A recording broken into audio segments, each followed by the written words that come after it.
So Milroy's is the oldest whisky specialist in London. It's been going since 1964. Set up by the Milroy brothers, Jack and Wallace. Essentially the idea was to essentially bring single malt scotch to London. Pre sort of 60s, the majority of whisky is all blended, and because of transport links weren't exactly amazing up to the Highlands back then. So what the Milroy brothers did in 1964 when they opened this, they used to go around all the distilleries and sort of asked them, say, look, can you produce single malt? We'll sell it in our shop in London. And they used to bring it down in their vans, and they set up this shop here.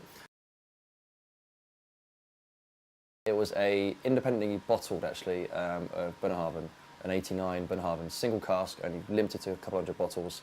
And I was like, this is amazing. And so it wasn't a distillery bottling, it was just indie bottling. And I was like, this is fantastic. Do you guys sell more of this? They said, no, no one wants to. I said, why don't people sell more of this stuff? This is like really unique, rare, but a fantastic price point.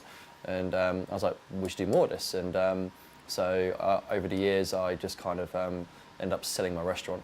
And then put a business plan together, put a lot of my own money into this, and got some investors, and just started this. Sort of saved my bit of Soho, I guess, because this was going downhill. Milroy was going to be lost. The name was going to be lost, and I didn't want to see it die out. This is an institution that's been here for years, and so I wanted to keep that sort of my part of Soho and sort of save my little bit. You have to make mistakes on the way. You have to screw up. You have to if you ask every sort of major entrepreneur in life, whether it be Branson or the younger ones, they've been bankrupt in their life. I've neared on bankruptcy before. I nearly lost everything. But you work through it. It's that determination to actually get up and just work through it, and knowing everything will be all right. But I wouldn't change anything. I'm really happy where I am. It's a great life. I have to make it feel like work, if that makes sense. I have to force the work into it. Otherwise, if a business is doing well like this one, you tend to lose track of a little bit and thinking, and you just have a good time. And, my goal is to not, even though I'm happy now, in a great position, it's still, what's the next thing, what's the next thing, what's the next thing, what's the next thing. It's all about growing and moving forward. The biggest problem I always have is I'm never ever content with what I do. So, you've always got to move forward, and you create the work for yourself. And that way it drives your business forward. It's the people that come in here. It's, essentially, you boil it down, we sell luxury goods. It's whiskey. It's a phenomenal liquid. It's, it's the most complex liquid on the planet. We love it. Everyone that works here, we understand whiskey. We can sort of taste the difference between every single bottle on the shelf. It's, it's partly our job, but at the same time, once you sort of realise that, you're thinking, oh, it's incredible. I love it. And it's been able to pass that, breaking that barrier, that consumer barrier, and passing it on to them. So the biggest success of Milroy has been able to pass on our passion to people. I'm a very simple guy. I think I own one shirt. I go to all my board meetings in jeans and t-shirt with my dog. For me, true happiness is being able to wake up in the morning and do what you love. If this business made millions or it just made hundreds of thousands, it's fine. I love what I do.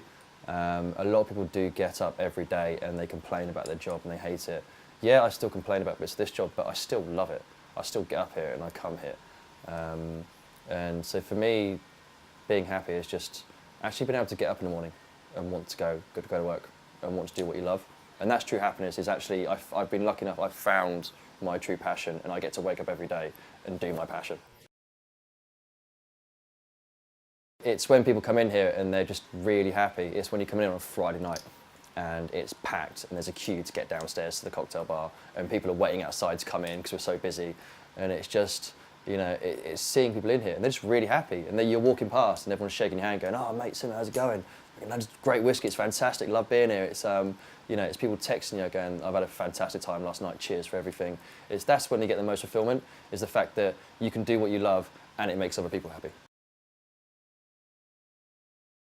It's all about just kind of having things that are of value to you in life.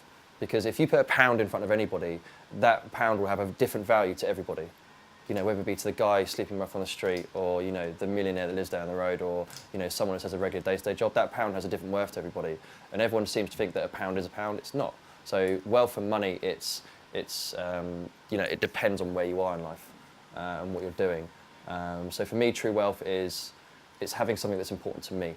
And that may not necessarily be money. It may just be, you know, life, love, and the fact that I can do what I want. I don't ever really see retirement. You know, for me, the closest thing I get to retirement is working on a laptop. But I'll still be working, you know, maybe somewhere in my nice big fancy house in the south of France somewhere, chilling by the pool with my dog, my cat, and the missus, and then just, you know, but for me, retirement doesn't exist in my sort of vocabulary. I will carry on working to the day I die.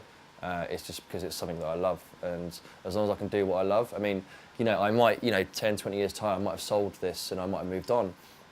You know, I have passion. I built everything in it. You see, you know, I might start building go back into building furniture again, or you know, go back into building again and creating things. But I'll always be doing something.